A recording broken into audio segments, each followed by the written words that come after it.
Hello guys, welcome back to our channel. Episode ആരംഭിക്കുമ്പോൾ കാണിക്കുന്നത് നെല്ലിശ്ശേരിയാണ്. സേതുവിൻ്റെ BP check ചെയ്യുന്ന അനഘയാണ് കാണിക്കുന്നത്. മോളെ ഹോസ്പിറ്റലിൽ നിന്ന് എന്തെങ്കിലും വിവരമുണ്ടോ എന്ന് സേതു ചോദിക്കുമ്പോൾ അത് പിന്നെ ഓപ്പറേഷനിലൂടെ കുഞ്ഞിനെ പുറത്തെടുത്തെന്ന അറിഞ്ഞത്. അർച്ചനയോ എന്ന് സേതു ചോദിക്കുമ്പോൾ കരഞ്ഞുകൊണ്ട് സേതുവിനെ നോക്കുകയാണ് അനഘ. പിന്നീട് കാണിക്കുന്നത് അർച്ചനയെ പരിശോധിച്ചതിന് ശേഷം പുറത്തേക്ക് വരുന്ന സന്ധ്യ അർച്ചനയെ നമുക്ക് തിരികെ കിട്ടിയെന്ന് എല്ലാവരോടും പറയുന്നതാണ്. തുടർന്ന് സീനിയർ ഡോക്ടർ പറയുകയാണ്, എന്താണെങ്കിലും അർച്ചന അപകടനില തരണം ചെയ്തിട്ടുണ്ട്. കുറച്ചു കഴിയുമ്പോൾ അർച്ചനയ്ക്ക് ബോധം വരും. തുടർന്ന് കരഞ്ഞുകൊണ്ട് സന്ധ്യയോട് നന്ദി പറയുകയാണ് സച്ചി. പിന്നീട് കാണിക്കുന്നത് അവന്തികയും അമ്മാവനെയും മൂർത്തിയുമാണ്. അങ്ങനെ സേതുമാധവന് പണം കൊടുക്കാനായിട്ട് എൻ്റെ അച്ഛൻ ഏതൊക്കെ പ്രോപ്പർട്ടിയാണ് വിറ്റതെന്ന് അമ്മാവൻ അറിയാമോ എന്ന് അവന്തിക ചോദിക്കുമ്പോൾ ചിലതൊക്കെ അറിയാമെന്നും ചിലതൊന്നും നിന്റെ അച്ഛൻ എന്നോട് പറഞ്ഞിട്ടില്ലെന്നും അയാൾ പറയുന്നു. സേതുമാധവന് കൊടുത്ത പണം എത്രയാണെന്ന് അമ്മാവൻ അറിയാമോ എന്ന് ചോദിക്കുമ്പോൾ അതും എനിക്കറിയില്ലെന്നും വിളിച്ചപ്പോൾ കൂടെ ചെന്നു ഞാൻ, അത്രമാത്രമെന്നും. പക്ഷേ ഒന്ന് മാത്രം എനിക്കറിയാം, ആ ലേലം പിടിച്ചത് മുഴുവൻ നിന്റെ അച്ഛൻ്റെ പണം വെച്ച് മാത്രമായിരുന്നു. അക്കാലത്തൊന്നും ഞങ്ങളുടെ സഹായത്തിന് ഇവിടെ ആരും ഉണ്ടായിരുന്നില്ലെന്ന് അവന്തിക പറയുമ്പോൾ അതിന് അന്ന് സാറ് ദുബായിലല്ലായിരുന്നോ എന്ന് മൂർത്തി പറയുന്നു. അതെ മോളെ, എനിക്ക് ഇവിടെ ഒരു നിക്കക്കളി ഇല്ലാതായി പോയപ്പോഴാണ് ഞാനും ദുബായിലേക്ക് പോയത്. പക്ഷേ നിനക്കൊരാപത്ത് വന്നെന്നറിഞ്ഞപ്പോൾ ഞാൻ ഉടനെ തിരിച്ചു വന്നില്ലേ എന്ന് അയാൾ പറയുമ്പോൾ അവന്തിക പറയുകയാണ്, അതെ അമ്മാവൻ എൻ്റെ കൂടെയുണ്ട്, പക്ഷേ എൻ്റെ കൂടപ്പിറപ്പ് എൻ്റെ ഒപ്പമില്ല. അവള് നെല്ലിശ്ശേരിയിലെ സേതുമാധവൻ്റെ മക്കളുടെയും ഒപ്പം നിന്ന് എന്നെ വെല്ലുവിളിക്കുകയാണ്. പഴയതൊക്കെ അവൾ മറന്നു. ഇപ്പോൾ നെല്ലിശ്ശേരിയിലുള്ളവർ പറയുന്നതാണ് അവളുടെ വേദവാക്യം. എന്താണെങ്കിലും അമ്മാവൻ നോക്കിക്കോ, ഞാൻ ആ സേതുമാധവനെ ഇവിടേക്ക് കൊണ്ടുവന്നിരിക്കും. എന്താണെങ്കിലും അന്നാ പണം കൊടുത്തതിന് അമ്മാവനും സാക്ഷിയാണല്ലോ. അമ്മാവൻ്റെ മുന്നിൽ തന്നെ അയാളെ കൊണ്ടു നിർത്തി ഞാനതൊക്കെ ചോദിക്കുന്നുണ്ട്. എനിക്ക് അയാളെ കാണുന്നത് ഇഷ്ടമല്ല, അയാളൊരു ചതിയനാണെന്ന് അമ്മാവൻ പറയുമ്പോൾ എന്താണെങ്കിലും സത്യങ്ങളെല്ലാം എനിക്ക് അയാളുടെ വായിൽ നിന്ന് തന്നെ അറിയണമെന്നും ആ സമയത്ത് അമ്മാവൻ ഉണ്ടാകണമെന്നും അവന്തിക പറയുന്നു. എന്താണെങ്കിലും ഞാനിപ്പോൾ പോകട്ടെ എന്ന് അനിരുദ്ധം പറയുമ്പോൾ അതിനെ ശരിവെക്കുകയാണ് അവന്തിക.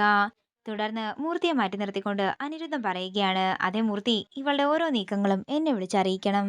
പിന്നീട് കാണിക്കുന്നത് ഹോസ്പിറ്റലാണ്. സന്ധ്യയെ കാണാനായി പുറത്തേക്ക് വിളിപ്പിച്ചിരിക്കുകയാണ് നന്ദൻ.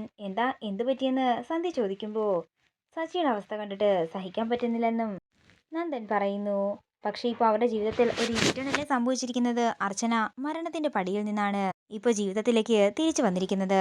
പതിയെ പതിയെ മരുന്നുകളോടും പ്രതികരിച്ചു തുടങ്ങിയിട്ടുണ്ട്. അതുകൊണ്ട് തന്നെ ഞങ്ങൾക്കിപ്പോൾ അവളിൽ നല്ല വിശ്വാസമുണ്ടെന്നും സന്ധ്യ പറയുന്നു. പിന്നെ നമ്മുടെ ജീവിതത്തിനും ഒരു മാറ്റം വേണ്ടേ എന്ന് നന്ദൻ ചോദിക്കുമ്പോൾ ഒന്നും മിണ്ടാതെ നിൽക്കുകയാണ് സന്ധ്യ. എല്ലാം നടക്കുന്നത് പോലെ നടക്കട്ടെ എന്ന് സന്ധ്യ പറയുമ്പോൾ നന്ദൻ പറയുകയാണ്, എൻ്റെ ജീവിതത്തിൽ നിന്നും ഇരുട്ട് ഇപ്പോഴാണ് മാറിയത്. എന്താണെങ്കിലും അവന്തിക പോയതുകൊണ്ട് തന്നെ നെല്ലിശ്ശേരിയുടെ പ്രൗഢി തിരികെ വരുമെന്ന് നന്ദൻ പറയുമ്പോൾ എനിക്കിപ്പോൾ റൗണ്ട്സ് ഉണ്ടെന്നും എങ്കിൽ ഞാൻ പോകട്ടെ എന്ന് ചോദിച്ചുകൊണ്ട് സന്ധ്യ അകത്തേക്ക് പോകുന്നു. പിന്നീട് കാണിക്കുന്നത് ഐസിയുവിൻ്റെ പുറത്ത് നിൽക്കുന്ന സച്ചിയാണ്. അർച്ചനയുമൊത്തുള്ള ഓരോ നല്ല കാര്യങ്ങൾ ഓർത്തുകൊണ്ട് വിഷമത്തോടെ നിൽക്കുകയാണ് സച്ചി. അതേസമയം ഒരു സിസ്റ്റർ പുറത്തേക്ക് വന്ന് അകത്തേക്ക് കയറി കാണണോ എന്ന് ചോദിക്കുമ്പോൾ വേണ്ടെന്ന് സച്ചി പറയുന്നു.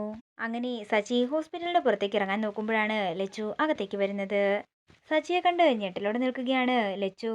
അല്ല, ലച്ചു എന്താ ഇവിടെ എന്ന് സച്ചി ചോദിക്കുമ്പോൾ അത് പിന്നെ ഞാൻ ഒരാളെ കാണാൻ വന്നതാണെന്ന് ലച്ചു പറയുന്നു. അല്ല, ഈ മരുന്നൊക്കെ ആർക്കാണെന്ന് സച്ചി ചോദിക്കുമ്പോൾ അതെന്റെ ഒരു അടുത്ത ബന്ധുവിനാണെന്നും. അല്ല, സച്ചിയേട്ടൻ എന്താ ഇവിടെ എന്ന് ലച്ചു ചോദിക്കുന്നു. അത് പിന്നെ അർച്ചനയ്ക്ക് ചെറിയൊരു ആക്സിഡന്റ് ഉണ്ടായിരുന്നു, കുഞ്ഞ് ജനിച്ചു, പ്രീമേച്ചർ ഡെലിവറി ആയിരുന്നെന്ന് പറഞ്ഞുകൊണ്ട് നടന്ന കാര്യങ്ങളെല്ലാം ലച്ചുവിനോട് പറയുകയാണ് സച്ചി. സോറി സച്ചിയേട്ടാ, ഞാനൊന്നും അറിഞ്ഞിട്ടുണ്ടായിരുന്നില്ല. എനിക്ക് അർച്ചനയും കുഞ്ഞിനെയും കാണണമെന്ന് ലച്ചു പറയുമ്പോൾ അർച്ചനയെ ഇപ്പോൾ കാണാൻ പറ്റില്ലെന്നും കുഞ്ഞിനെ വേണമെങ്കിൽ കാണാമെന്നും പറഞ്ഞുകൊണ്ട് സച്ചി ലച്ചുവിനെയും കൊണ്ട് ഇൻക്യുബേറ്റർ റൂമിലേക്ക് പോവുകയാണ്. എന്നാൽ ഇപ്പോൾ കുഞ്ഞിനെ കാണാൻ പറ്റില്ലെന്ന് അവിടെ ഒരു സിസ്റ്റർ പറയുമ്പോൾ ലച്ചുവും സച്ചിയും പുറത്തുനിന്ന് തന്നെ കുഞ്ഞിനെ നോക്കുന്നു. തുടർന്ന് അർച്ചനയും കുഞ്ഞിനെ ഓർത്ത് വിഷമിക്കണ്ടെന്ന് പറഞ്ഞുകൊണ്ട് സച്ചിയെ സമാധാനിപ്പിക്കുകയാണ് ലച്ചു. ഇവിടെ നിന്നാൽ ഇനിയും സച്ചിയുടെ വിഷമമാകത്തേയുള്ളൂ, നമുക്ക് അപ്പുറത്തേക്ക് പോകാമെന്ന് ലച്ചു പറയുമ്പോൾ സച്ചി ചോദിക്കുകയാണ്, അല്ല ലച്ചു, ഗോവിന്ദന് സുഖമാണോ? ഇത് കേൾക്കുന്ന ലച്ചു ഒന്നും മിണ്ടാതെ ആകെ തകർന്നു നിൽക്കുന്നതാണ് കാണിക്കുന്നത്. ഇതോടുകൂടി ഇന്നത്തെ എപ്പിസോഡ് ഇവിടെ തീരുകയാണ്. വീഡിയോ ഇഷ്ടമായെങ്കിൽ മറക്കാതെ ലൈക്ക് ചെയ്യുക, ഷെയർ ചെയ്യുക, കമന്റ് ചെയ്യുക. കൂടുതൽ സീരിയൽ അപ്ഡേറ്റ്സിനായി മറക്കാതെ സബ്സ്ക്രൈബ് ചെയ്യുക.